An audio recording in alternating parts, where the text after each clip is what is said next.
Tuhan.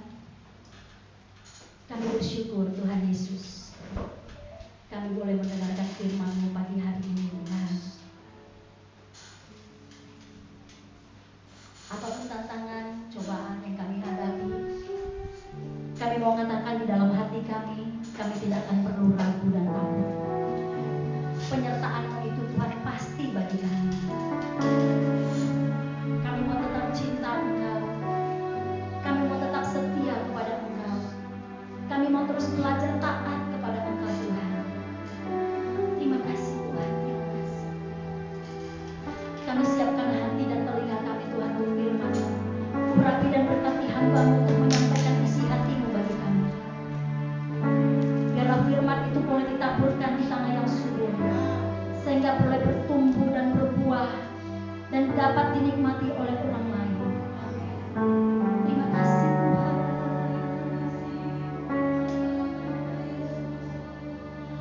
Ku tetap cinta,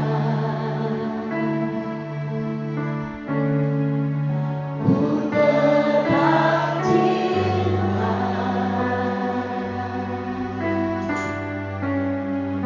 walau badai datang.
tinggikan Engkau, yang kami muliakan di tempat ini.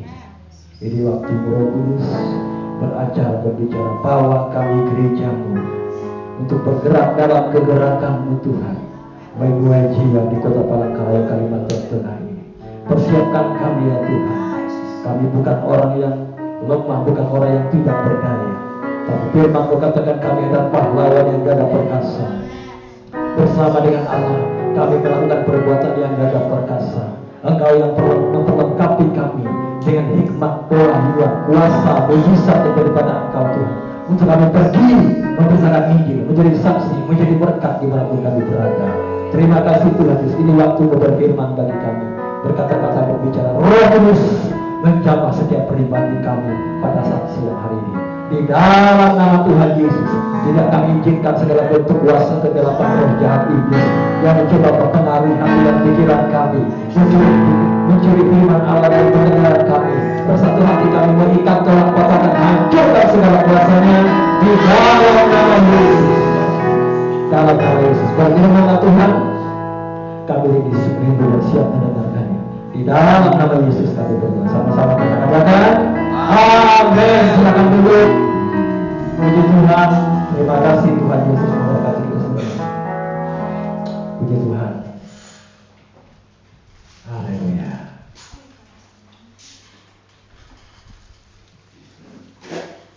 Puji Tuhan. Shalom.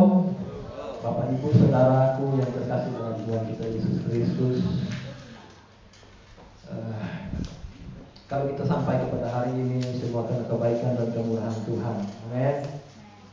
Banyak tantangan kita hadapi, banyak tantangan yang kita alami ya, dalam pelayanan, tapi kita percaya bahwa bersama dengan Allah kita lakukan perbuatan yang gagah perkasa. Amin.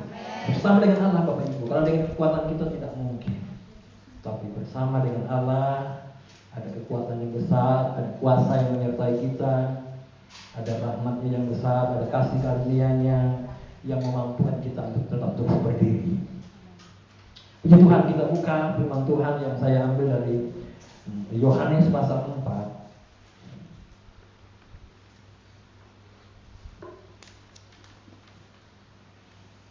Yohanes pasal 4 ayat yang ke-35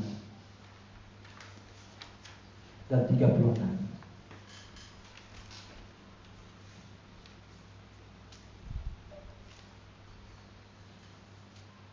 Ini berbicara, kalau kita lihat perikopnya, bagaimana Tuhan Yesus bertemu dengan seorang perempuan Samaria. Dan Tuhan Yesus punya visi untuk daerah itu supaya Injilnya diberitakan. Yohanes 4 ayat 35 dengan dan 36. Kita baca bersama-sama. 3, 2, 1. Bukankah kamu mengatakan 4 bulan lagi tibalah musim menuai? Tetapi aku berkata kepadamu, lihatlah sekelilingmu dan pandanglah ladang-ladang yang sudah menguning dan matang untuk dituai. 36. Sekarang juga penuai telah menerima upahnya, dan ia mengumpulkan buah untuk hidup yang kekal, sehingga penabur dan penuai sama-sama bersuka cita. Puji Tuhan. Bapak Ibu Saudara terkasih dalam Tuhan kita Yesus Kristus. Untuk apa gereja ini ada? Untuk ada apa cabang pelayanan itu melebar, banyak tempat yang dibuka, banyak pelayanan yang terbuka, banyak pos-pos PI yang dibuka. Untuk apa ini semua? Dan saya mau bilang bahwa tujuan ini adalah untuk penuaian jiwa. Amin. Untuk penuaian jiwa, bukan untuk yang lain, Bapak Ibu Saudara sekalian. Bukan untuk mencari ketenaran manusia atau keinginan kehendak kedagingan kita, bukan. Semua ini ada supaya kita melebarkan sayap, supaya lebih banyak lagi jiwa yang dijangkau oleh Tuhan. Dan semua potensi-potensi yang ada itu terbuka semua. Karunia-karunia yang ada ini semua terbuka semua dan memperlengkapi gereja Tuhan, dan gereja itu akan bergerak maju menuai jiwa-jiwa bagi Tuhan. Itu tujuannya Bapak Ibu Saudara sekalian. Nah, dalam firman Tuhan ini, Tuhan Yesus sedang berbicara pada saat dia berjumpa dengan seorang perempuan Samaria. Perempuan Samaria ini Bapak Ibu sekalian dengan orang Yahudi, itu bukan orang yang bisa bergaul baik. Yang namanya orang Israel ini Bapak Ibu sekalian, mereka ini rasis. Mereka menganggap bahwa orang Samaria itu adalah orang Yahudi yang sudah kawin campur. Sehingga mereka berpikir bahwa tidak pantas karena orang Yahudi seperti Tuhan Yesus berbicara dengan seorang perempuan Samaria. Gak pantas Bapak Ibu. Bagi mereka itu, karena dia menganggap bangsa lain itu bangsa yang rendahan. Kalau mereka berpikir mereka adalah bangsa pilihan Allah, mereka adalah bangsa anak Allah. Begitu. Sehingga mereka memandang bangsa yang lain itu bahwa mereka memandang bangsa yang lain itu kafir. Nah, tapi Tuhan Yesus membawa kabar sukacita yang luar biasa. Dia mau datang ke suatu daerah yang namanya daerah Samaria. Yang orang Israel asli itu tidak terlalu suka untuk datang ke sana. Nah, Bapak Ibu, ini berbicara tentang penuaian. Untuk apa semua kita ini ada? Semua kita ada. Gereja ini ada adalah untuk bergerak dalam pergerakan Tuhan, untuk menuai jiwa-jiwa di kota Palangkaraya, Kalimantan Tengah, dan di daerah-daerah desa yang lain. Kita ada bergerak untuk penuaian jiwa. Amin. Bapak Ibu, dalam firman Tuhan dikatakan tadi bahwa Tuhan Yesus mengatakan bahwa 4 bulan lagi musim menuai. Nah, penuaian yang dimaksud pada saat itu, di zaman itu, yang dipikir oleh masyarakat daerah Samaria dan murid-murid adalah memang di situ ada orang sedang bertani gandum atau jelai. Jadi mereka tahu bahwa pada saat mereka menanam gandum, menanam jelai itu, 4 bulan kemudian baru mereka akan menuai. Artinya setelah mereka menanam bibit gandum, bibit jelai itu, mereka boleh bekerja yang lain sambil menunggu musim panen tiba. Mereka boleh bersantai-santai, mereka boleh rekreasi, mereka boleh melakukan segala sesuatu. Mereka boleh jalan-jalan atau pergi mancing, menunggu musim penuaian tiba. 4 bulan lagi. Itulah yang dipahami oleh orang Samaria, itulah yang dipahami oleh orang murid-murid pada zaman itu. Tetapi pada saat itu juga Tuhan Yesus sedang berbicara hal yang lain. Tuhan Yesus katakan, orang katakan bahwa 4 bulan lagi musim menuai, tapi aku katakan kepadamu bahwa saat ini juga, sekarang juga, pandanglah sekelilingmu. Ladang-ladang sudah menguning, siap untuk dituai. Artinya bahwa Tuhan Yesus sedang berbicara penuaian tentang jiwa-jiwa. Kalau murid-murid berpikir, waduh ladang gandum, sebentar lagi 4 bulan lagi menuai. Tapi berbicara tentang penuaian jiwa, berbicara tentang penyelamatan jiwa, tidak bisa ditunda-tunda. Berbicara tentang keselamatan jiwa, tidak boleh kita berkata besok saja. Besok kita katakan, nanti saja dia diselamatkan, tidak. Tapi Tuhan Yesus mengatakan, mengajarkan kepada murid-muridnya dan mengajarkan kepada kita hari ini bahwa bicara tentang penyelamatan jiwa, bicara tentang keselamatan orang lain, tentang supaya mereka terima Yesus, tidak boleh ditunda-tunda. Pandanglah sekarang, lihatlah sekarang, pandanglah sekelilingmu. Ladang-ladang sudah menguning dan siap untuk dituai. Artinya bahwa Tuhan Yesus sedang menekankan, Tuhan Yesus sedang mengajarkan para murid bahwa yang terpenting baginya adalah bagaimana jiwa-jiwa itu diselamatkan bagi Tuhan. Pandanglah sekelilingmu. Oleh sebab itu Tuhan Yesus mau datang ke Samaria. Oleh sebab itu Tuhan Yesus mau datang ke satu tempat yang orang Yahudi itu tidak suka untuk datang ke situ. Tapi Tuhan Yesus datang ke sana. Dia memberitakan Injil kepada seorang perempuan yang sudah 4 suaminya. Pada saat seorang perempuan itu bertemu dengan Yesus, berjumpa dengan Yesus, dan perempuan itu percaya kepada Tuhan Yesus, dia memberitakan Injil di daerah Samaria. Dan hari itu juga orang penduduk kota itu datang kepada Tuhan Yesus. Itulah yang dikatakan Tuhan, bahwa dia datang ke satu tempat, ke Samaria itu untuk keselamatan jiwa-jiwa.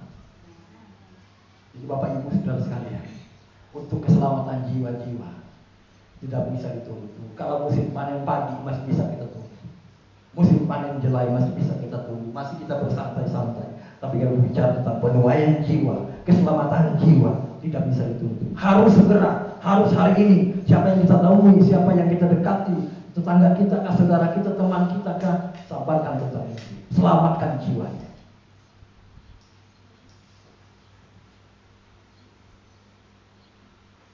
Jadi bagian kita Bapak Ibu Saudara sekalian, kita dipilih, dipanggil oleh Tuhan adalah menjadi penuai di akhir zaman ini. Itu tugas kita. Maka dalam ayat ini Bapak Ibu Saudara sekalian, sekarang juga penuai telah menerima upah dan ia mengumpulkan buah untuk hidup yang kekal, sehingga penabur dan penuai sama-sama bersukacita. Alkitab mencatat, sekarang ini penuai telah menerima upahnya.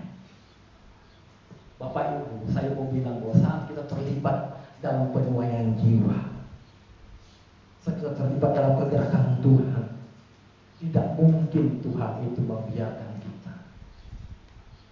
Tidak mungkin saat kita bergerak ambil bagian melayani Tuhan, sungguh-sungguh ambil bagian melayani Tuhan, tidak mungkin Tuhan tidak memperhatikan hidup kita. Amin. Kalau kita komitmen melayani Tuhan, sungguh-sungguh ambil bagian melayani Tuhan, tidak mungkin Tuhan membiarkan kita. Karena Alkitab mencatat bahwa sekarang ini juga penuai telah menerima upah. Orang yang bekerja untuk Tuhan, orang yang melayani Tuhan, orang yang melayani supaya jiwa-jiwa diselamatkan, ambil bagian dalam penggerakan Tuhan untuk penyelamatan jiwa. Saya percaya hidupnya juga dipelihara oleh Tuhan. Tidak kehilangan upah. Jadi Bapak Ibu, kalau kita mau bekerja dalam dunia ini, kita juga diberkati Tuhan, kita juga dipelihara Tuhan, hidup kita dicukupkan oleh Tuhan. Dan juga di masa depan dalam kerajaan kekal kita dapat mahkota. Tidak ada lain yang bisa kita kerjakan, menangkan jiwa. Sampai hari ini saya tidak pernah melihat atau mendengar kesaksian kalau ada orang komitmen melayani Tuhan, sungguh-sungguh melayani Tuhan, hidupnya menjadi berantakan, hidupnya menjadi menderita, hidupnya menjadi susah, hidupnya menjadi orang yang miskin melarat. Tidak ada. Tapi yang saya tahu seorang itu setia melayani Tuhan, ambil bagian melayani Tuhan, melayani pekerjaan Tuhan, ambil bagian untuk bekerja, menyampaikan Injil, mengabarkan Injil kepada banyak jiwa. Alkitab mencatat dia tidak akan pernah kehilangan upah. Hari ini juga Tuhan tidak pernah berhutang dalam hidup kita. Kalau kita ambil bagian melayani Dia untuk pekerjaan Tuhan, untuk jiwa-jiwa diselamatkan, tidak kehilangan upah. Sekarang juga kita mencatat Tuhan tidak berhutang artinya saat kita ambil bagian melayani Tuhan. Sekarang juga penuai telah menerima upahnya dan ia mengumpulkan buah untuk hidup yang kekal. Jadi kita sedang mengumpulkan buah untuk kehidupan yang kekal. Nanti kita akan ke sana. Bapak Ibu, kita di dunia ini berapa lama sih sanggupnya kita? Paling 70, 80 itu udah hebat sekarang. Umur kita sudah berapa sekarang? Kalau kita umurnya 40, berarti sekitar 40 lagi itu udah hebat sekali. Atau kita sudah punya umur misalnya 45 atau 50 atau 60 atau 70, sisa berapa sisanya? Akankah kita sia-siakan waktu kesempatan yang ada ini untuk hanya untuk apa namanya mengerjakan apa yang menjadi kesenangan kita? Lalu kita melupakan pekerjaan Tuhan. Jangan Bapak Ibu sekalian. Karena Alkitab mencatat saat kita bekerja, ambil bagian dalam pekerjaan Tuhan, ambil bagian melayani Tuhan. Sekarang juga kita menerima manfaat dan juga dalam kehidupan yang kekal kita menerima bagian kita. Menghasilkan buah bagi kehidupan yang kekal. Jadi Bapak Ibu sekalian, mari kita bersama-sama ambil bagian untuk terlibat dalam penuaian bagi jiwa-jiwa di Kota Palangkaraya, Kalimantan Tengah. Amin. Mari.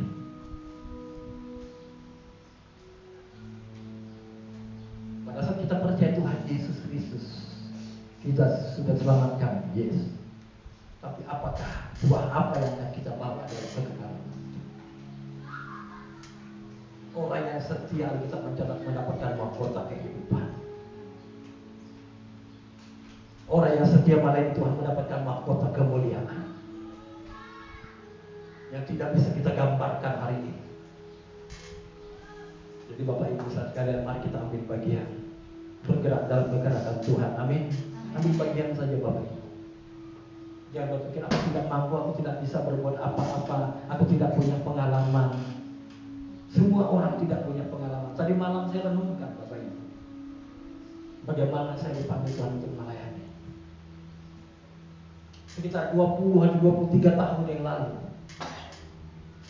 saya bersama dengan bapak saya, Nore kita, mantap kita, ada di ujung Patak namanya. Itu kalau dicari di peta mungkin masih ada atau enggak, saya tahu.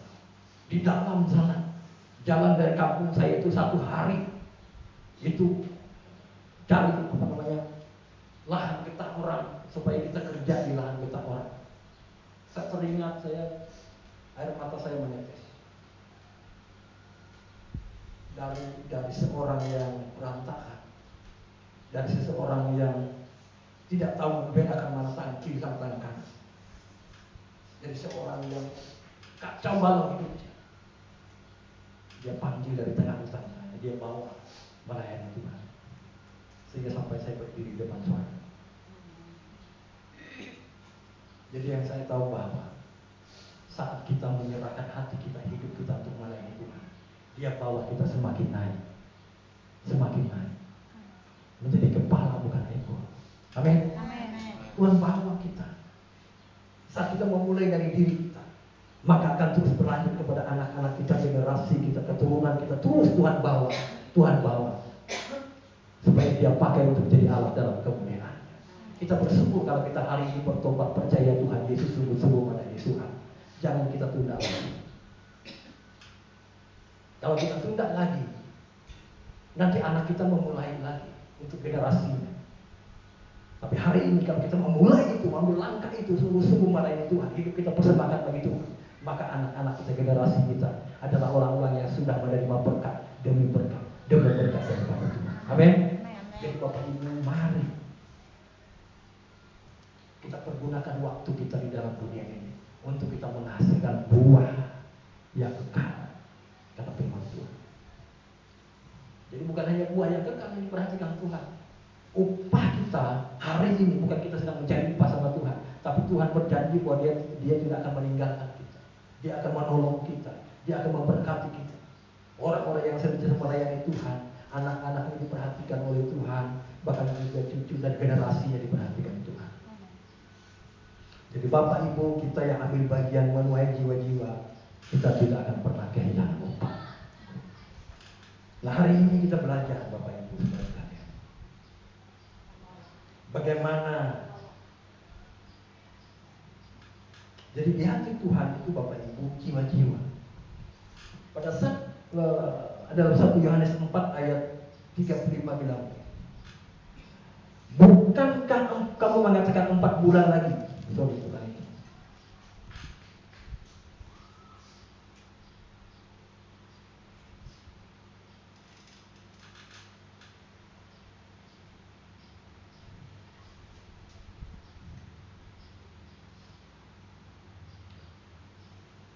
Yohanes 4:35. Bukankah kamu mengatakan 4 bulan lagi tibalah musim menuai? Tetapi aku berkata kepadamu, lihatlah sekelilingmu dan pandanglah ladang-ladang yang sudah menguning dan matang untuk dituai. Jadi Bapak Ibu Saudara sekalian, bahwa untuk menuai jiwa-jiwa itu tidak bisa ditunggu besok, minggu depan, bulan depan. Tetapi menuai jiwa, bergerak bagi Tuhan itu adalah mulai dari hari ini. Pandanglah sekelilingmu. Ada jiwa-jiwa yang siap untuk dituai. Nah, Bapak Ibu, hari ini kita belajar bagaimana menjadi seorang penuai jiwa bagi Tuhan. Saya percaya semua kita rindu menjadi penuai jiwa bagi Tuhan. Amin. Bagaimana menjadi penuai jiwa bagi Tuhan? Yohanes 15 ayat 16 sampai 17. Kemarin saya bagikan, tapi ini saya bagikan lagi. Yohanes 15 ayat 16 sampai 17. Bukan kamu yang memilih aku, tetapi akulah yang memilih kamu. Dan aku telah menetapkan kamu supaya kamu pergi dan menghasilkan buah, dan buahmu itu tetap, supaya apa yang kamu minta kepada Bapa dalam namaku diberikannya kepadamu. Inilah perintahku kepadamu, kasihilah seorang akan yang lain. Bapak Ibu Saudara, yang pertama, bagaimana menjadi seorang penuai jiwa bagi Tuhan adalah seorang yang berjalan dalam panggilan dan ketetapan Tuhan. Bagaimana kita menjadi penuai jiwa adalah orang yang mau berjalan dalam panggilan dan ketetapan Tuhan. Panggilan dan ketetapan Tuhan dalam kehidupan kita orang percaya sudah jelas. Alkitab mencatat bukan kamu yang memilih aku, tapi akulah yang memilih kamu. Artinya kalau kita ambil bagian dalam penuaian jiwa, ambil bagian dalam pekerjaan Tuhan, ambil bagian dalam melayani Tuhan, jangan saudara sangsikan lagi atau ragukan lagi. Alkitab mencatat bahwa saudara adalah orang yang dipilih dan dipanggil oleh Tuhan. Saudara dipilih dan dipanggil oleh Tuhan dari sekian banyak orang yang ada di muka bumi ini. tapi Dia memilih dan memanggil saudara dan saya. Kalau saya renungkan, apa sih hebatnya saya atau hebatnya saudara sehingga kita dipilih dan dipanggil oleh Raja di atas segala raja yang punya langit dan bumi? Apa sih istimewanya kita?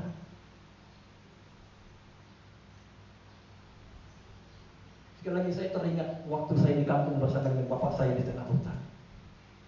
Tinggal di pondok, itu lantainya dari kayu yang sebesar ini, sebesar ini, dibuatnya di lantai. Tidur di atas kayu seperti ini.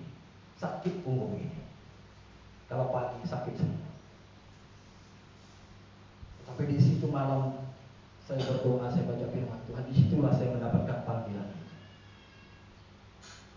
Bapak saya waktu mau bilang, nak, waktu itu kan kami sini masih di GKI, nak, kamu sekolah ke Banjarmasin. Menurut beliau itu sekolah pendeta yang di GKI itu. Itu pemikiran kami. Tapi jalan Tuhan itu berbeda. Setelah kami pulang dapat getah itu sekitar mungkin 1 ton mungkin waktu itu. Tahu nggak? Semua harga jual getah yang 1 ton itu habis semua untuk mengobati penyakit saya yang hampir mati. Semua habis. Dan akhirnya waktu itu ada sekolah Alkitab di Palangkaraya, Pak. Saya mau sekolah Alkitab saja. Tadi yang katanya mau dikirim ke Banjar nggak jadi. Ternyata sekolah Alkitab yang 3 bulan di Palangkaraya. Setelah itu terus Tuhan bawa untuk melayani. Jadi saya mau bilang tidak ada istimewanya kita tadinya. Orang yang hancur, orang yang berdosa, orang yang dianggap sampah masyarakat. Rambut saya panjang dulu Bapak Ibu, segini. Nggak tahu Pak Nobi rambutnya panjang apa enggak. Nggak tahu Bapak Kauman ini panjang apa enggak rambutnya. Tahu Bapak Yusuf. Saya segini Pak, rambut saya diikat. Ada topi urun namanya, nggak tahu lah. Topi apalah namanya itu dari sekaya Pak Haji itu. Tang wilayah itu yang dalamnya. Jadi dulu itu Bapak Ibu, kalau saya ke hutan, jadi bukan monyet yang lari sama saya, bukan saya yang lari dengan monyet yang lari dengan saya. Jadi segitunya Bapak Ibu, orang yang tidak diperhitungkan, tidak ada apa-apanya. Tapi saya mau bilang, orang yang tidak ada apa-apanya, merendahkan hati, merendahkan diri, orang itulah yang dipilih dan dipanggil oleh Tuhan. Amin. Bukan kurang orang hebat di dunia ini Bapak Ibu sekalian. Bukan kurang, banyak orang hebat. Tetapi dia tidak mengambil keputusan, hidupnya tidak mengalami Yesus. Apapun keadaan kita, saya mau bilang, saudara adalah orang yang dipilih dan dipanggil oleh Tuhan. Amin. Saudara adalah orang yang dipilih dan dipanggil oleh Tuhan. Berikan kemuliaan kepada Tuhan.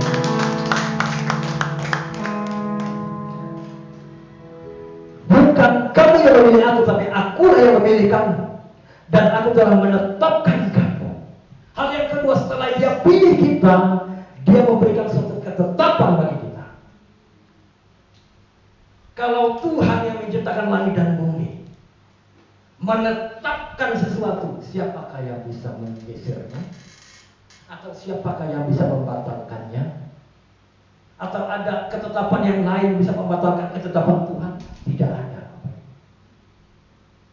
Allah yang menciptakan langit dan bumi, Allah Abraham, Allah Ishak, Allah Yakub, Allah Israel, Allah yang kita sembah, yang olehnya kita ada, menetapkan kita supaya kita pergi dan menghasilkan buah. Ini ketetapan Tuhan Bapak Ibu. Masalahnya kalau orang Kristen gak mau ambil bagian dalam melayani Tuhan, dia tawar menawar dengan ketetapan Tuhan. Dia menunda untuk melaksanakan apa yang menjadi ketetapan Tuhan.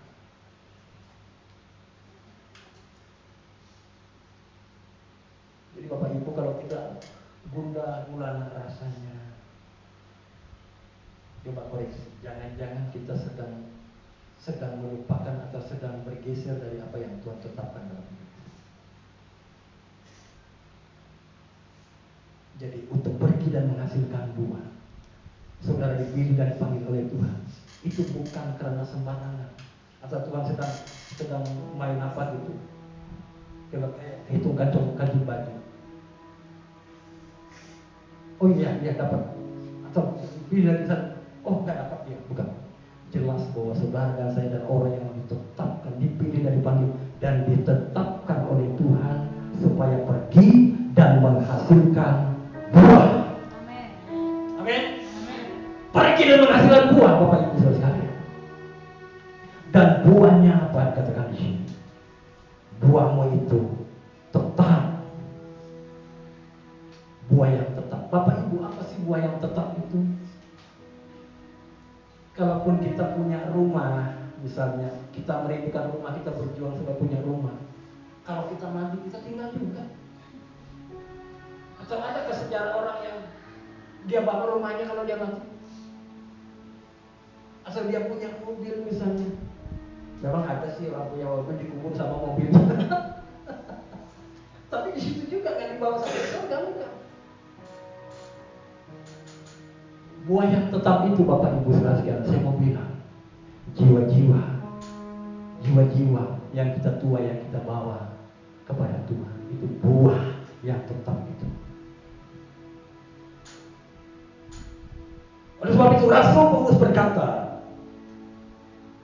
di dalam 1 Tesalonika 2 ayat 19 sampai 20.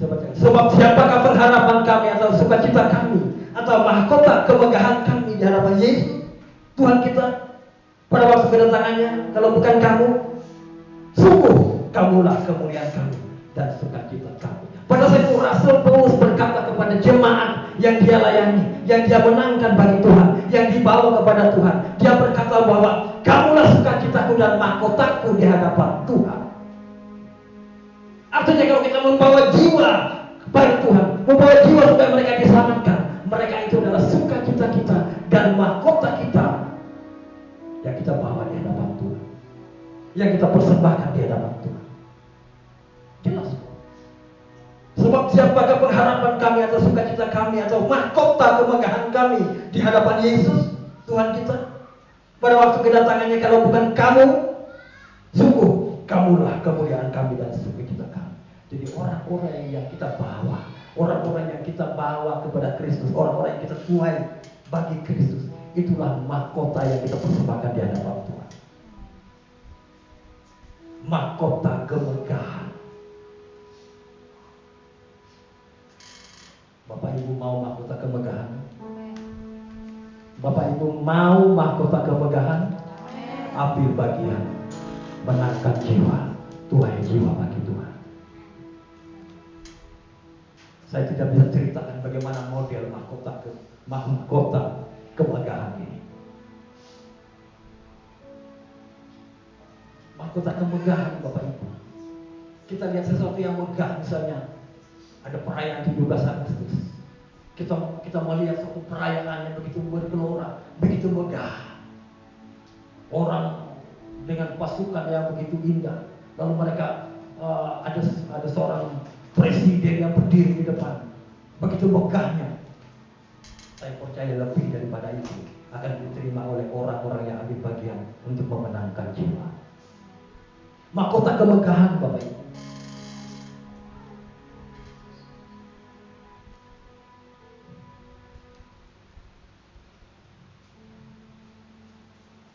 Daniel 12:3.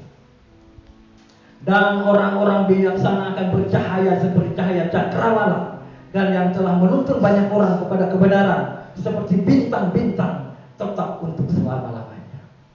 Bapak Ibu, kita yang ambil bagian membawa jiwa untuk datang kepada Kristus, mau datang kepada kebenaran, Alkitab mencatat seperti bintang-bintang untuk selama-lamanya. Ini bukan pekerjaan ejek-ejek Bapak Ibu, enggak.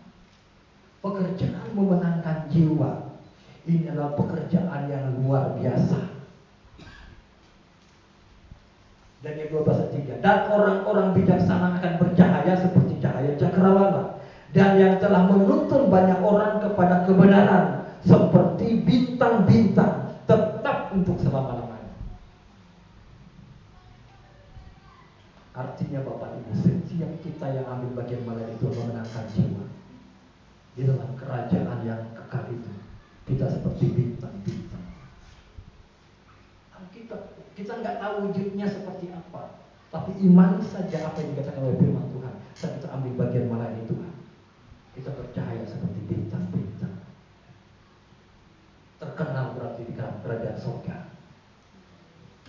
Lihat bintang di dunia ini, bintang hebat, bintang sinetron, bintang film.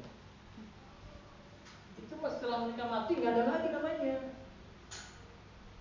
Tapi kalau kita ada dalam kerajaan surga, kita menjadi bintang-bintang, ada dalam kerajaan kekal bersama dengan Kristus. Wow, saya nggak bisa gambarkan, tapi iman di perkara ini, bahwa saya mau mengenalkan jiwa, membawa jiwa, menuai jiwa bagi Kristus, maka kita akan menjadi bintang-bintang untuk selama-lamanya.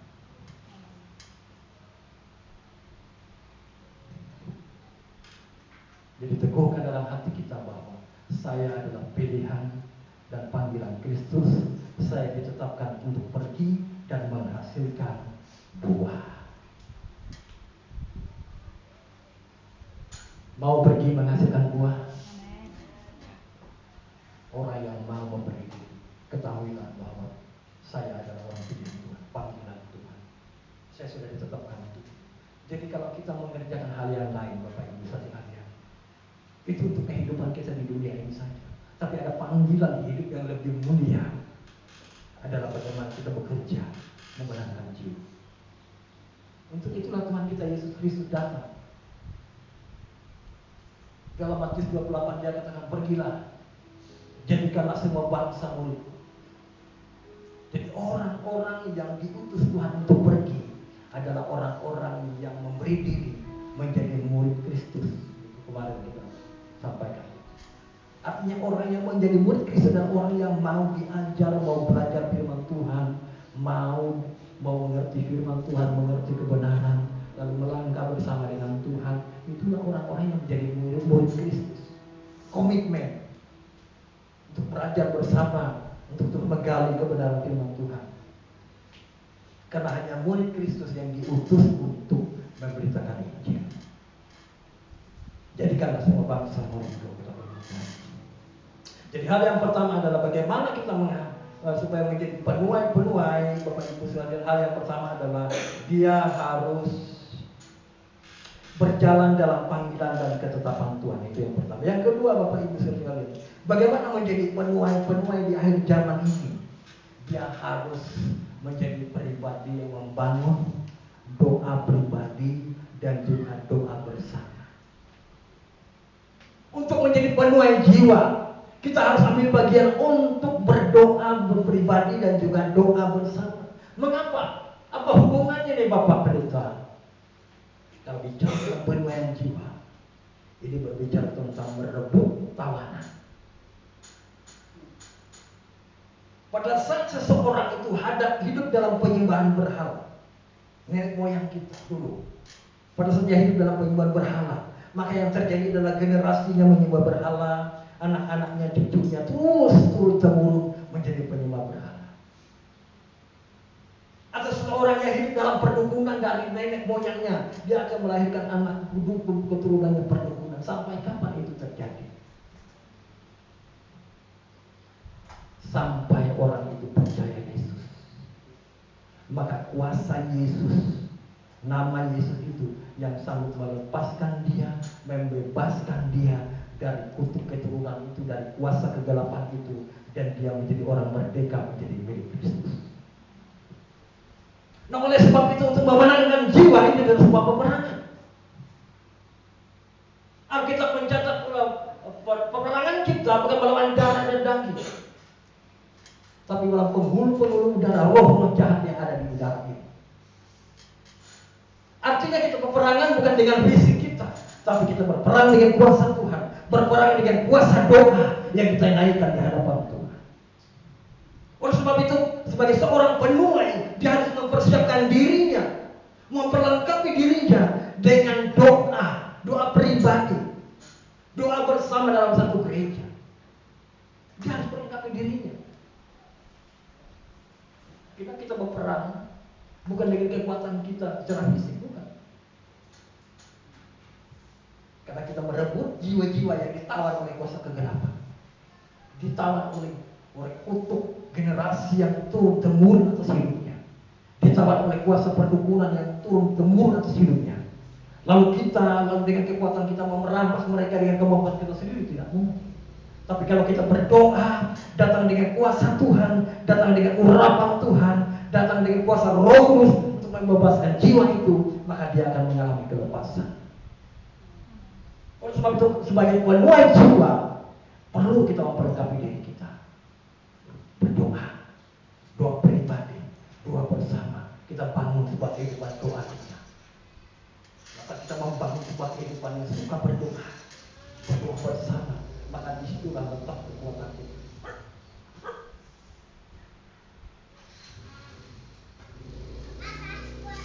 Jadi Bapak Ibu sekalian, bagaimana kita mempersiapkan diri kita menjadi penuai-penuai akhir zaman ini. Hal yang kedua adalah bangun kehidupan pribadi dalam doa. Oleh sebab itu, pribadi kita berdoa, gereja kita berdoa, semua kita bersama berdoa, supaya membangun keseharian kita bergerak bersama untuk menuai jiwa ini. Kita tidak mampu berjalan sendiri-sendiri. Tapi kalau kita berjalan bersama-sama, ada kekuatan Tuhan yang luar biasa dalam kebersamaan. Mazmur katakan betapa indahnya jika dia bersama dengan rukun. Artinya ada kesehatian dalam kebersamaan. Saat kita sehati bersama berdoa, ada pekerjaan bersama yang disebut pekerjaan bersama-sama. Jadi hal yang kedua, bagaimana supaya kita menjadi penuai di akhir zaman ini. Persiapkan kehidupan pribadimu dalam doa, dan juga kita dalam gereja juga kita harus bersama-sama berdoa. Amin. Selanjutnya Bapak Ibu sekalian, bagaimana menjadi seorang penuai? Hal yang ketiga adalah bergerak dalam tuntunan dan kuasa Roh Kudus. Bapak Ibu, saya teringat mengapa harus bergerak dalam tuntunan dan kuasa Roh Kudus. Saya teringat pada saat Filipus dia datang ke Samaria, dia melayani banyak orang. Lalu malaikat datang berbicara kepada Filipus. Filipus, pergilah ke satu jalan yang sunyi. Maka pada saat itu ada seorang sida-sida Ethiopia yang pulang dari Yerusalem, pulang ke tempatnya. Dan disitulah malaikat mengutus Filipus untuk berbicara kepada sida-sida Ethiopia. Waktu itu di dalam kereta. Kalau Bapak Ibu dibaca di Kisah Para Rasul 8, bagaimana seorang sida-sida itu mengalami pertobatan, mengalami Tuhan, mendengarkan firman Tuhan oleh pemberitaan Filipus, yang mana Filipus diarahkan oleh malaikat Tuhan untuk menemui dia di perjalanan dia dari Yerusalem. Artinya Filipus itu dituntun oleh Tuhan. Artinya Filipus itu dituntun oleh seorang malaikat Tuhan supaya dia menemui seseorang. Nah, saya mau bilang di sini bahwa siapakah orang-orang yang akan kita temui? Mungkin ada orang yang berkata, Pak, ada orang yang sakit di sini, tolong kita doakan. Nah, itu dia.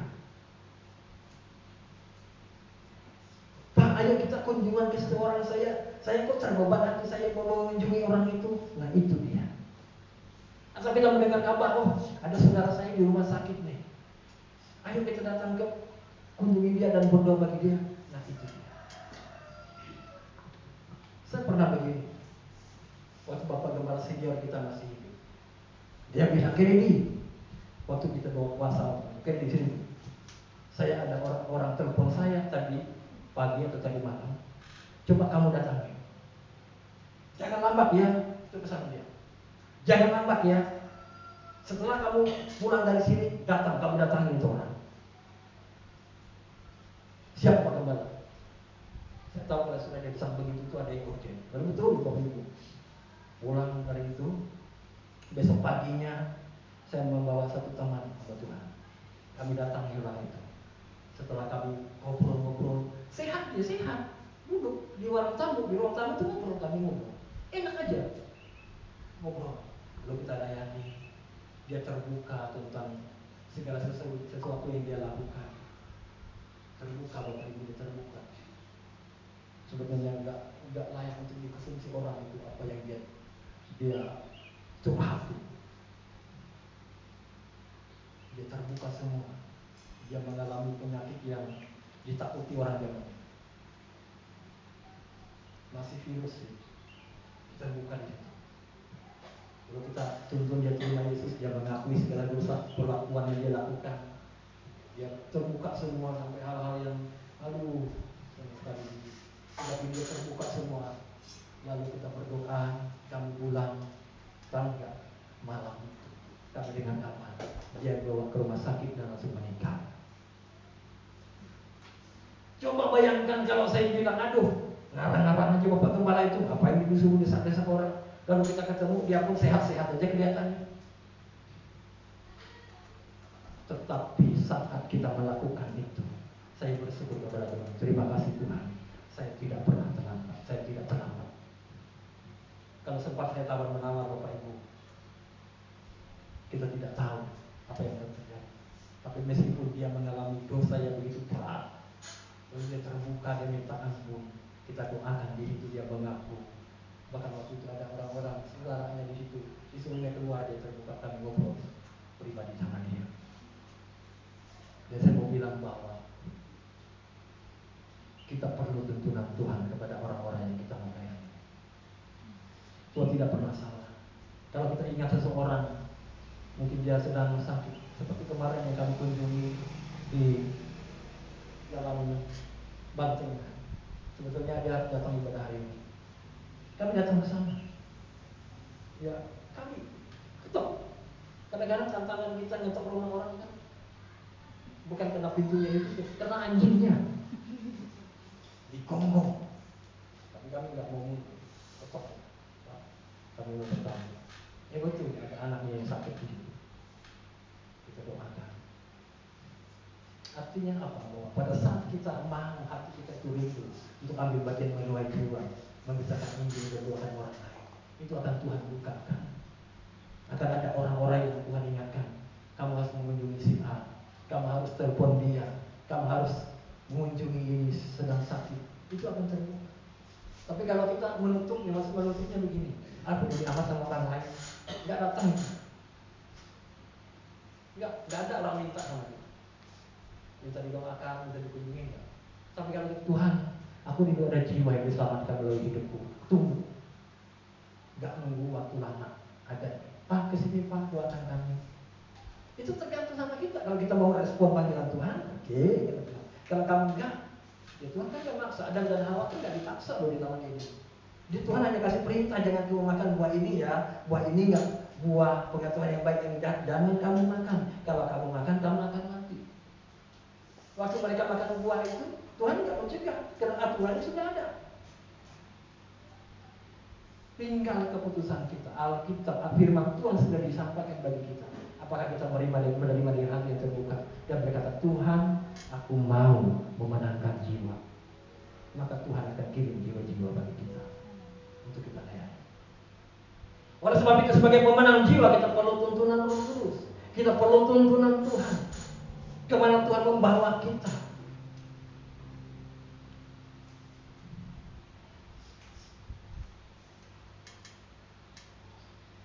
Dalam pelayanan penginjilan, Bapak Ibu sekalian, waktu dulu kami ke Tumbang Malahoy namanya.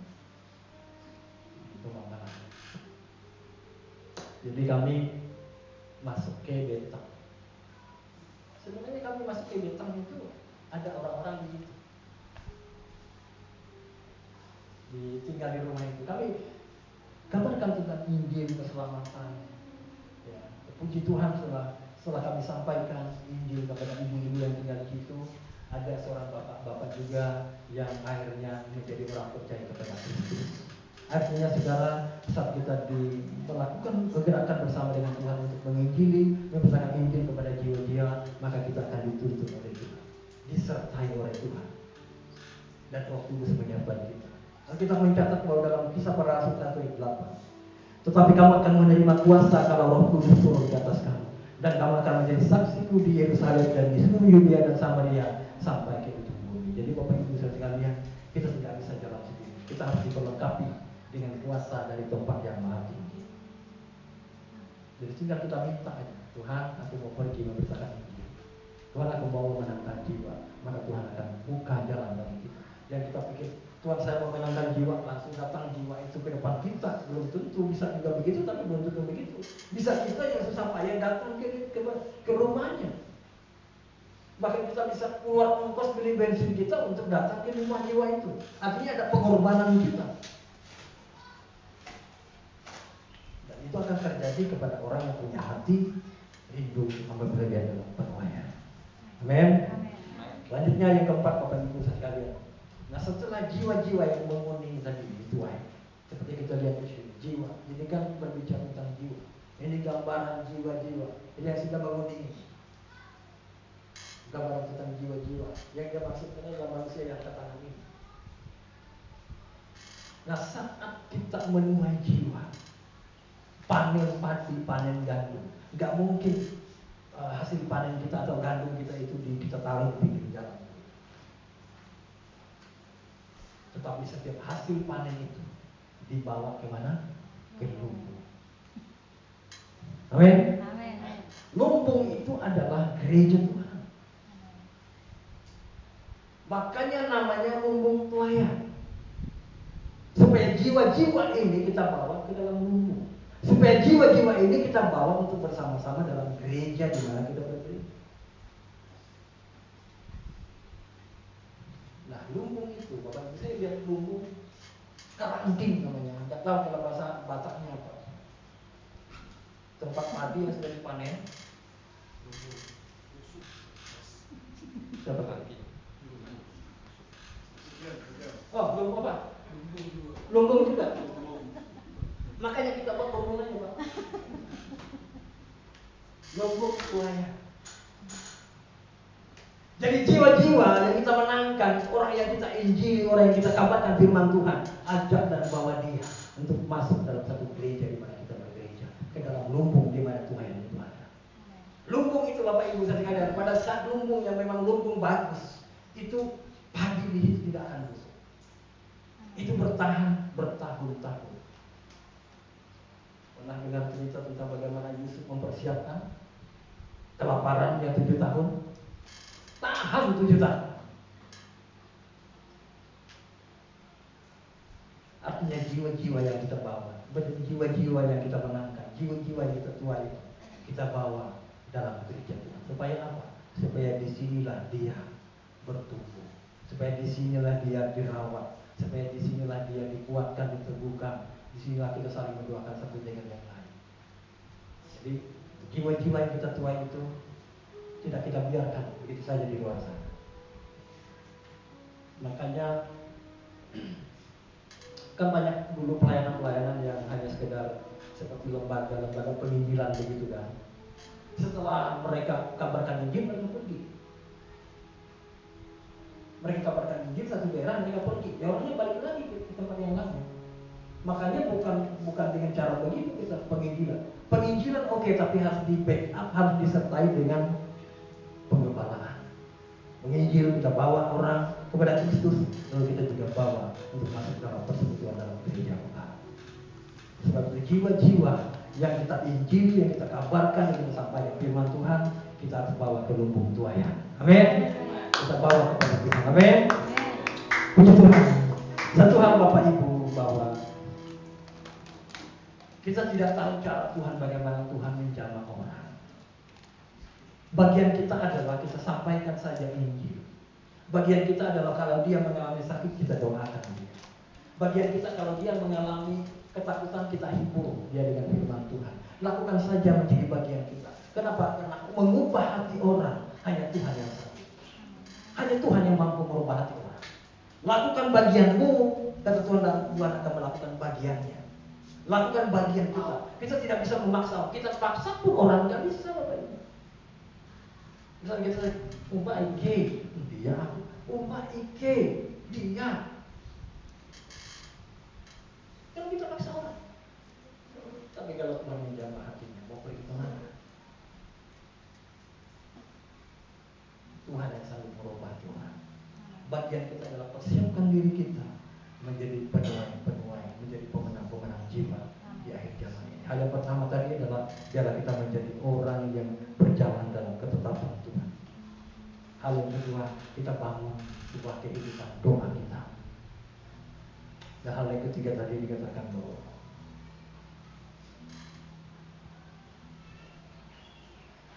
biarlah kita menjadi bergerak dalam tuntunan dan kuasa Roh Kudus. Dan hal yang keempat adalah jiwa-jiwa yang kita layani harus kita bawa untuk bersama kami lumbung tuayan atau gereja di mana kita melayani. Amin. Jadi Tuhan, mari kita bangkit berdiri, Bapak Ibu dan sekalian.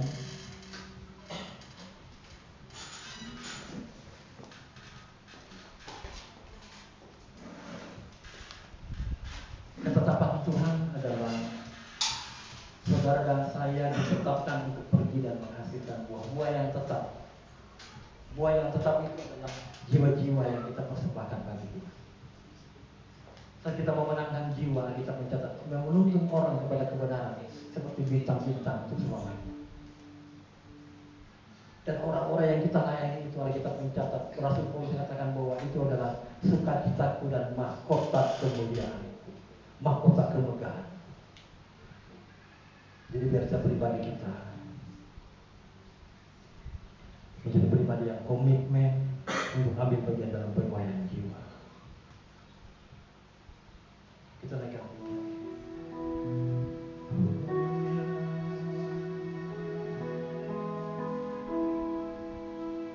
berikanku hati seperti hatimu, memandang Tuhan di sekelilingku. Berikanku mata, berikanku mata seperti matamu, memandang Tuhan di sekelilingku. Berikanku tanganmu untuk melakukan tugasmu.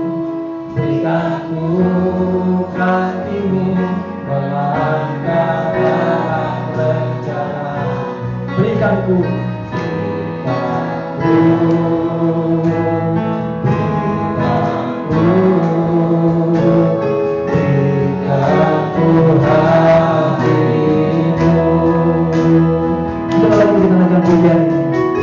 berikanku hati seperti hatimu, berikanku hati seperti hatimu yang penuh dengan belas kasihan. Katakan, berikanku matamu, berikanku seperti matamu, Tuhan bisa sekelilingku. Katakan, berikanku tanganmu, berikanku tanganmu untuk melakukan. Berikanku kakimu, berikanku kakimu. Katakan, berikanku.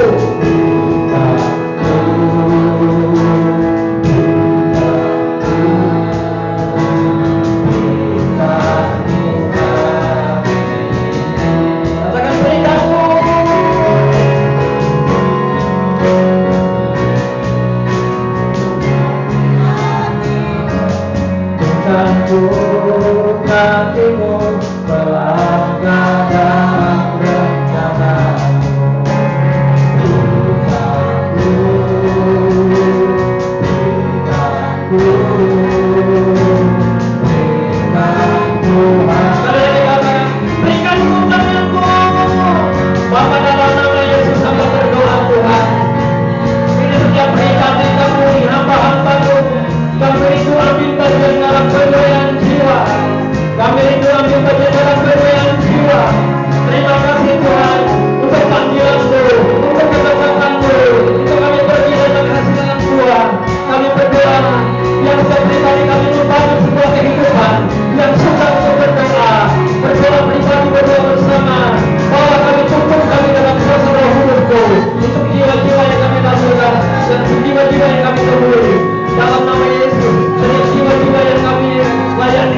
dan berbuah lebat. Kami tidak menjadi pendengar saja, tetapi kami semua yang ada di Barigas Lumbung Tua yang adalah pelaku-pelaku dari firman Allah. Kamilah itu penuai-penuai di akhir zaman Tuhan. Di dalam nama Tuhan Yesus yang berkuasa, Tuhan semakin pertajam setiap visi yang Kau berikan bagi kami melalui hamba-Mu Bapak Gembala di tempat ini. Di dalam nama Tuhan Yesus kami bersyukur. Haleluya. Semua kita yang percaya dan berkati sama-sama katakan amin. Silakan duduk Bapak Ibu. Kita akan memberikan persembahan kita.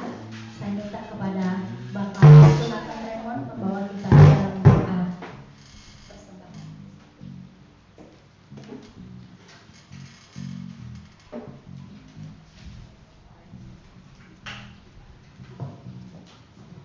Mari kita berdoa. Tuhan, terima kasih Tuhan untuk penyertaan-Mu pada hari ini. Tuhan, terima kasih untuk hari ini. Terima kasih untuk tempat ibadah yang Kau berikan kami Tuhan. Terima kasih untuk jemaat yang hadir. Terima kasih untuk kami yang berdoa Tuhan Bapa. Kami bersyukur Tuhan, tidak pernah habis-habisnya syukur kami. Terima kasih kami kepada-Mu Tuhan, karena Engkau begitu baik atas hidup kami Tuhan. Baik kami yang menerima maupun yang sudah menerima Tuhan. Biarlah Kau memberkati hidup kami. Dan sekarang kami ingin membantu untuk pekerjaan-Mu Tuhan. Kiranya Kau berkati kami, persembahan kami yang kami kumpulkan untuk pelayanan misi di gereja ini Tuhan. Amin Bapa. Kiranya melalui persembahan ini gereja ini juga berkembang dan nama-Mu dimuliakan Tuhan dan hati-Mu disenangkan. Terima kasih Bapak, kami mau memberikan kasih ke kita dalam nama Yesus. Haleluya. Amin.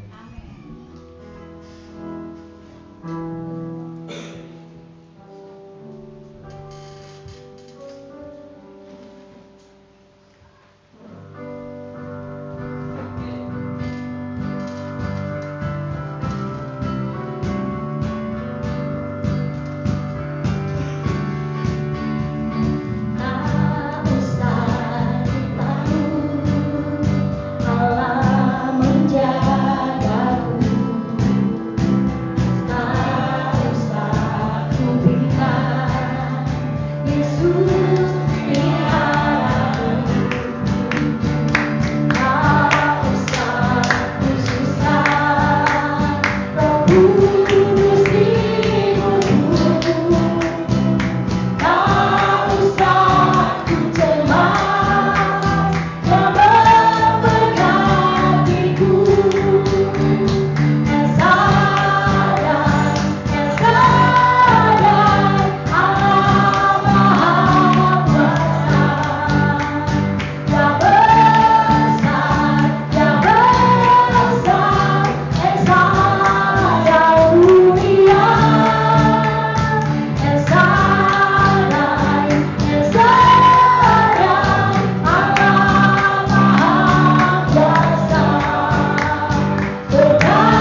Salam Bapak Ibu sekalian, dikasihi Tuhan Yesus. Bagaimana kabarnya hari ini? Luar biasa. Luar biasa. Haleluya. Haleluya. Puji Tuhan. Marilah kita membacakan warta untuk minggu yang kemarin, minggu tanggal 14 September 2025. Kantong pertama persembahan 123.000 dan kantong kedua rumah tangga 81.000. Terus pengembalian perpuluhan tanggal 14 September kemarin dari Mami. Terus jumlah kolekte doa puasa hari Rabu tanggal 17 September 2005 35.000. Daftar pengeluaran bulan September yaitu pembelian gelas berjaman 20 pieces 32.000, pembelian Gramoxone herbisida untuk bersih-bersih di lingkungan kita dengan 5.000, terus pembelian 1 dus air gelas 30.000, pembelian sapu lantai 1 buah 38.000. Terus pembelian token listrik untuk tempat ibadah ini 204.000. Jadwal kegiatan kita minggu hari Selasa ada menara doa bagi Bapak Ibu yang tidak berhalangan untuk ikut berdoa, dan pokok-pokok doa kita yaitu doakan kota Palangkaraya supaya terjadi penuaian jiwa-jiwa, doakan gereja kita Barigas Lubuk Tuayan, gembala, pengerja dan seluruh jemaat. Doakan untuk tanah dan gedung gereja tempat kita beribadah. Doakan rencana pentahbisan pelayanan Pos PI menjadi gereja lokal untuk dana dan biaya kita saling mendoakan satu dengan yang lain. Jadi tadi ketinggalan hari Rabu doa puasa jam 6, hari Kamis jam 5 kunjungan dan penginjilan. Hari Sabtu seperti biasa kita latihan untuk ibadah ini. Terima kasih Tuhan jemaatnya. Tuhan Yesus memberkati.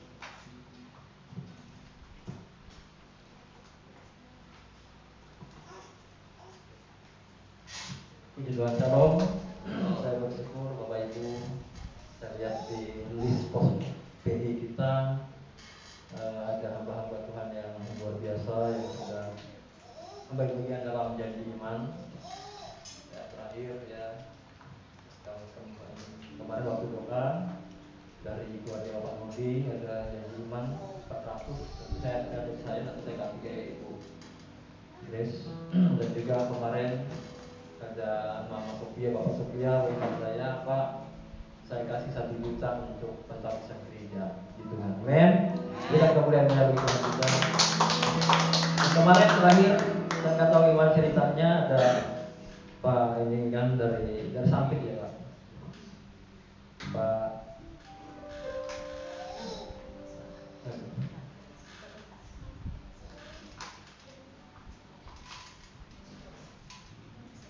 Pakai Nixon ya, pakai Nixon Tarung, dia menyumbangkan untuk pentahbisan gereja ya Pak ya, 1.500.000. Amin. Jadi dana kita ini ada sekitar ya kurang lebih 3,5 juta lah ya, kurang sedikit. Nah jadi kita doakan ya, besok kan saya akan menemui Bapak Ketua DPD. Kalau mereka Barigas penuaian itu tanggal 5 itu langsung pentahbisannya, rencananya langsung pentahbisan.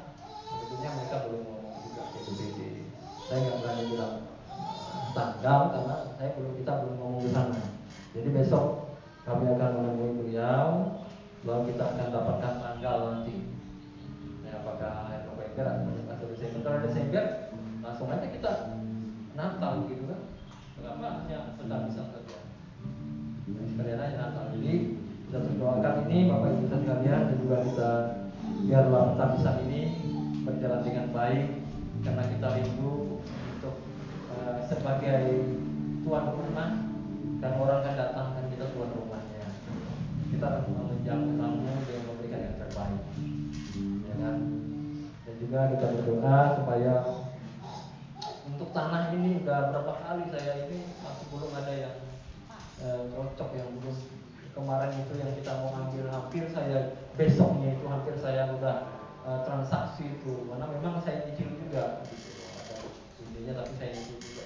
Nggak tahu besoknya ada yang ganjal di hati saya waktu Mama Johannes oh ada sertifikat di situ, jangan.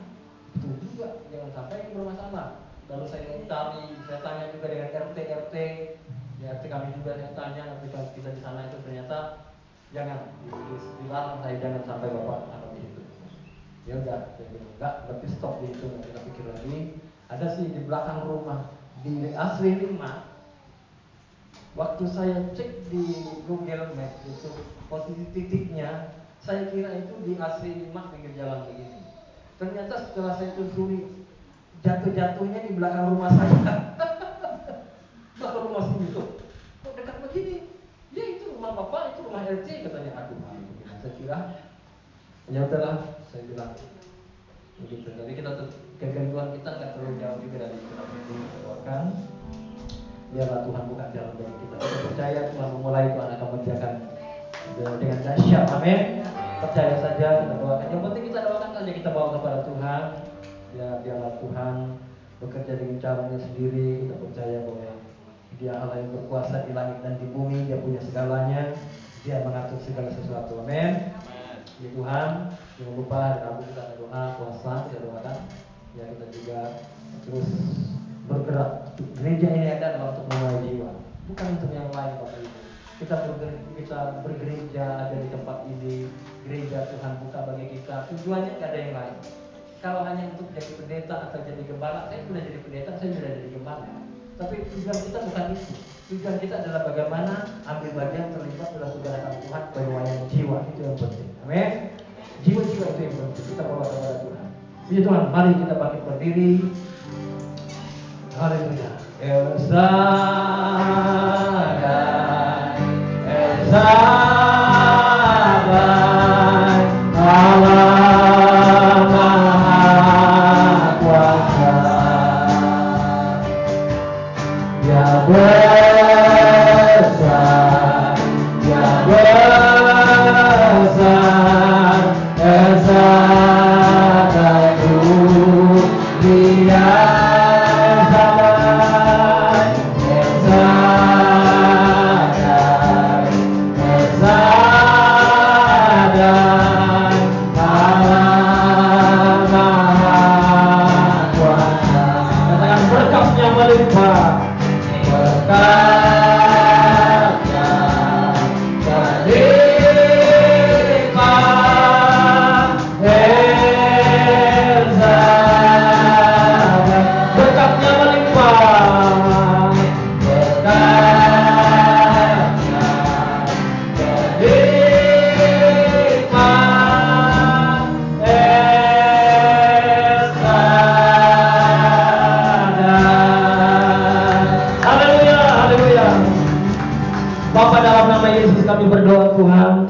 Kami bersyukur penyertaan-Mu dalam ibadah kami. Kami berdoa dalam nama Yesus Tuhan. Berkatilah jemaat-Mu dalam segala usaha dan pekerjaan, keluarga, rumah tangga, anak-anak, cucu, generasi kami.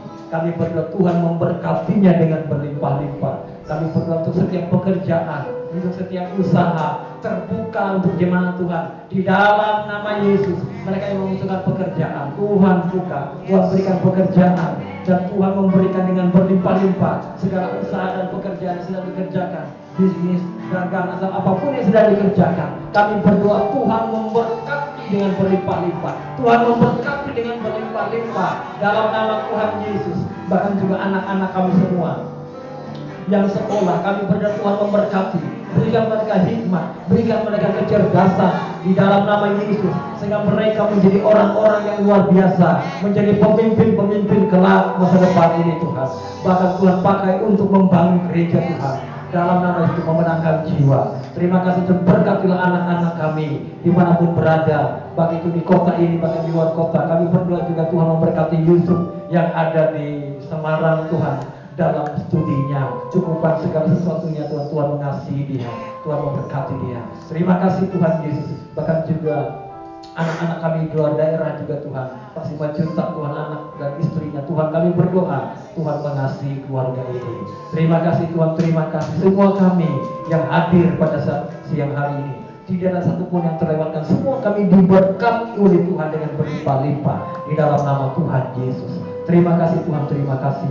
Terpujilah Engkau Allah akan kekal selamanya. Bahkan juga pelayanan di sepanjang minggu ini diberkatilah oleh Tuhan. Kami juga berdoa untuk tempat ini diberkati oleh Tuhan. Berkatilah dalam nama Tuhan Pak Kardinal Tarung dan juga keluarga. Tuhan yang sudah memberikan tempat untuk kami gunakan. Tuhan berkati mereka. Kami juga ingin menjadi berkat di tempat ini.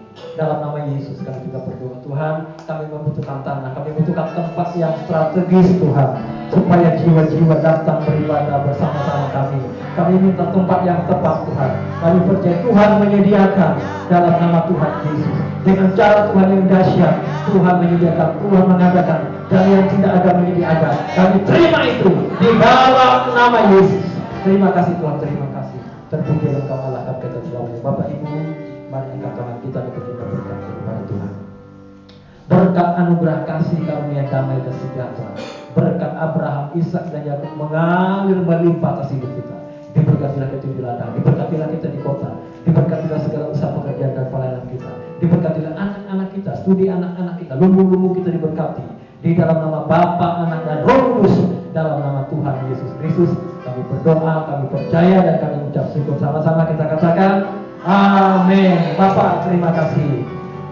Bapa terima kasih. Bapa terima kasih. Bapa di dalam surga, terima kasih. Amin. Selamat hari Minggu. Tuhan Yesus memberkati kita.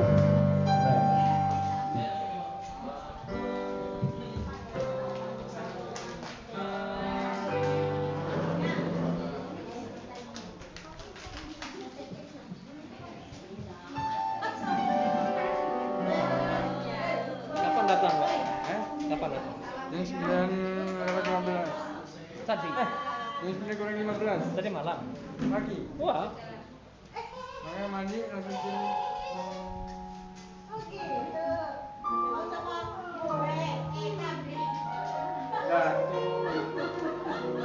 jangan kurang-kurangin, jangan juga tambah-tambah. Hari Sabtu tanggal 27 itu sebetulnya ada jemaat dan sangkun-tangkun. Sangkun-tangkun hafalan.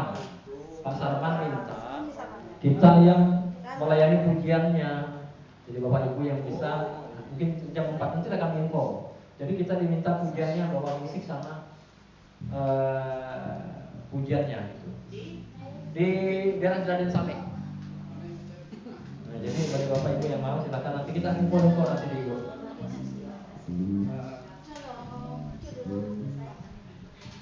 Tambah ini ya, nah tanggal 19 Mei kan ulang tahun Gembala. Jangan pulang dulunya ada minum-minum gini. Makan-makannya udah kemarin, minggu kemarin ini minum-minumnya aja. Ya